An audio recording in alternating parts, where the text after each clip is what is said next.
quiet of night as bombs echoed over Gaza and the sky burned not with stars but with fire. I found myself asking a question no believer wishes to voice. Why isn't Allah helping them? Why do the innocent suffer while the powerful sit untouched?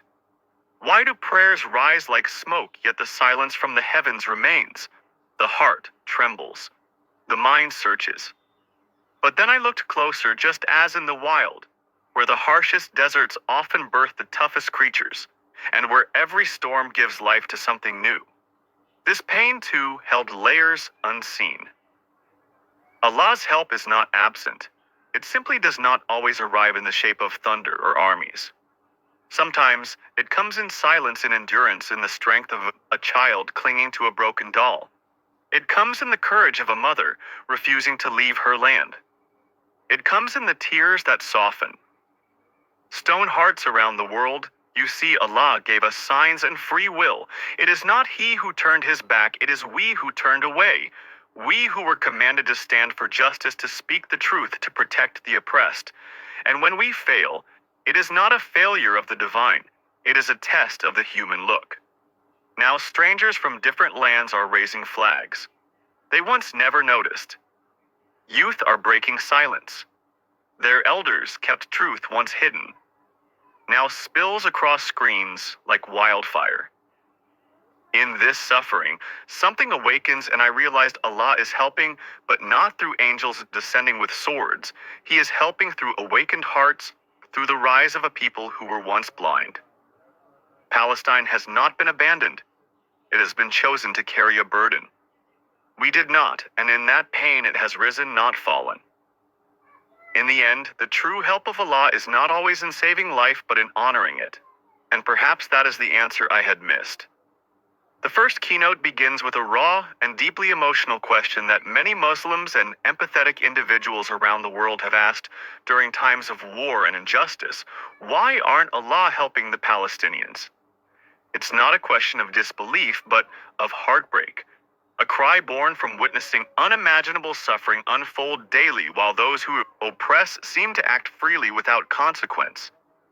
The question reflects a natural response of someone whose faith is rooted in the understanding that Allah is all-powerful, all-knowing, and most just.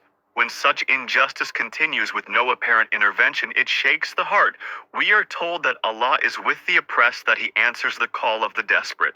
So why does the pain go on? Why do children die with no crime but being born in the wrong place?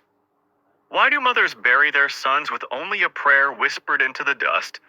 This moment of questioning doesn't come from a place of rebellion against the divine, but from a soul trying to make sense of the world. It is deeply human to seek patterns, to want to witness justice in real time, especially when one's emotional and spiritual compass says Allah is on the side of the oppressed.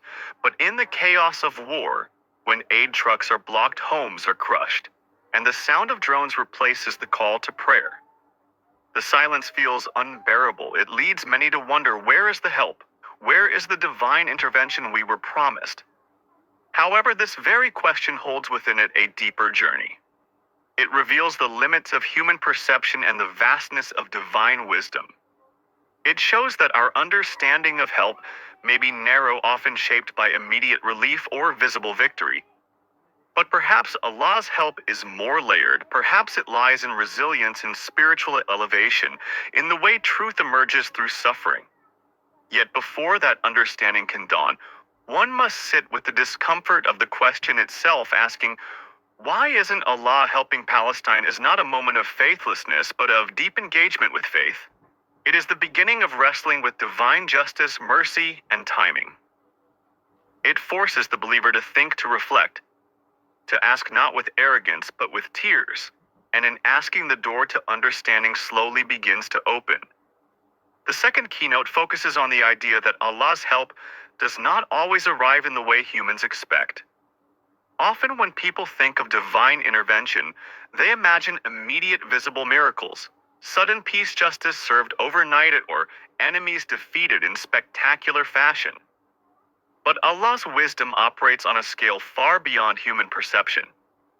What we see as delay or silence may in reality be a carefully unfolding plan. This understanding challenges the instinct for instant results and pushes the believer to look beyond the surface of events, just as the sun rises only after the longest hours of darkness. Divine help sometimes emerges only after deep suffering has purified hearts, awakened nations, and shifted entire generations. Allah sees what we cannot. He knows the unseen factors, the intentions, the consequences, the hidden layers of every event. Sometimes what seems like abandonment is actually a form of protection. Sometimes the trial is not meant to break, but to build faith resilience. Courage and collective unity often grow in the soil of hardship when the people of Gaza continue their prayers amid the rubble. When they fast with empty fridges, when they speak words of hope after losing loved ones, it is not a sign that Allah has left them. It is proof that He is strengthening them from within. This inner strength is also a form of help, though it may not be recognized as such in a world obsessed with material outcomes. Furthermore, divine wisdom encompasses timing. What we consider late may be perfectly timed in the grand narrative of justice and redemption. The Quran is filled with stories where help arrived after long periods of despair: Prophet Isa in prison, Prophet Muhammad in the cave of Thawa. In each case, Allah's help was never absent. It simply appeared when hearts were most ready to receive it in Palestine today. The global awareness being stirred, the mass awakening of conscience, the cracks appearing in the walls of propaganda. These too may be part of Allah's help, but they come gently like seeds in the wind, not thunder from the sky. Recognizing divine help requires patience and humility. It demands the ability to trust that Allah's knowledge includes past, present, and future all at once, and that what feels like unanswered cries may actually be the beginning of a far greater answer in the